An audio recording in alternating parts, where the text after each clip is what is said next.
It's like Blu-ray review. It's like this is Sound City. Sound City is actually a really good documentary.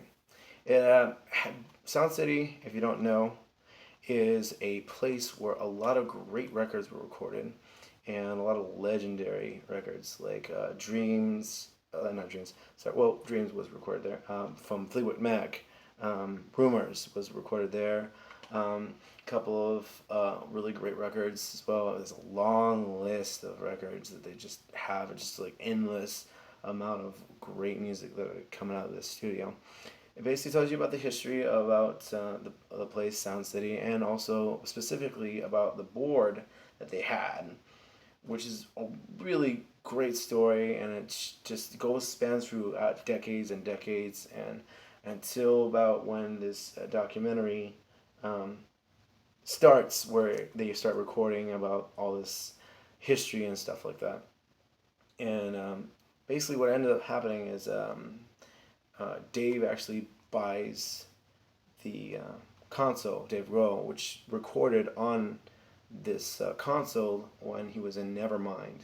So when he was in Nirvana, he recorded Nevermind, which was, of course, a huge album and for a generation, and it's still a great record years later. A couple of other artists also came there, people from Rat, um, um, the lead singer and the guitarist was on there too, and a couple of other people. That's what I think. Masters of Reality, the lead singer and guitarist. I think, or rhythm guitarist.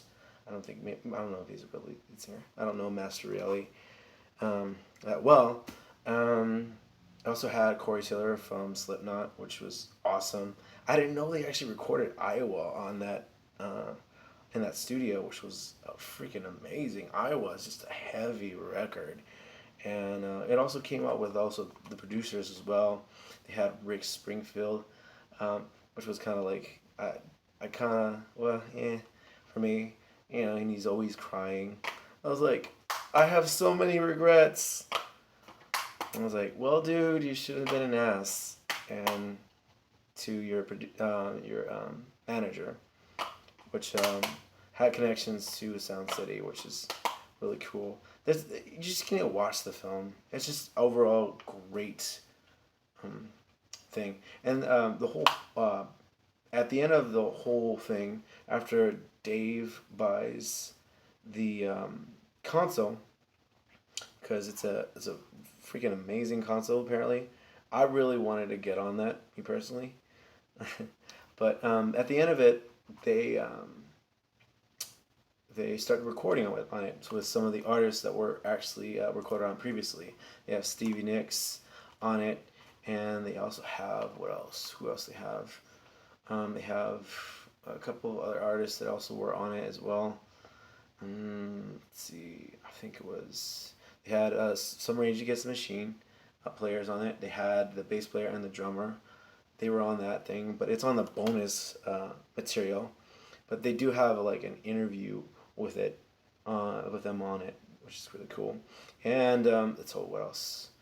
It was recorded with Paul McCartney for some reason. I don't know if he even recorded there, but that's really cool. That actually got them at the end, and they had this little synchronicity sort of thing. They felt like they were in Nirvana because they had Pat Smear, they had Chris Novoselic, and Dave Grohl, and they were just looking at each other and thinking, "It's Nirvana." I was like, "It's just like Nirvana." I was like, "Wait." I thought that was cool, but it's not Kurt, because Kurt's a completely different person from Paul McCartney. But that's really cool that actually happened. And that's actually my overall summary. I'll just leave a comment, see how terrible I did, or how actually good I'm describing everything. But yeah, overall, it's a great. What was it? Record? Yeah, it was also a record too. It's like I'm just reviewing two things at the same time. Record's also good too. If you ever listen to it, it's good.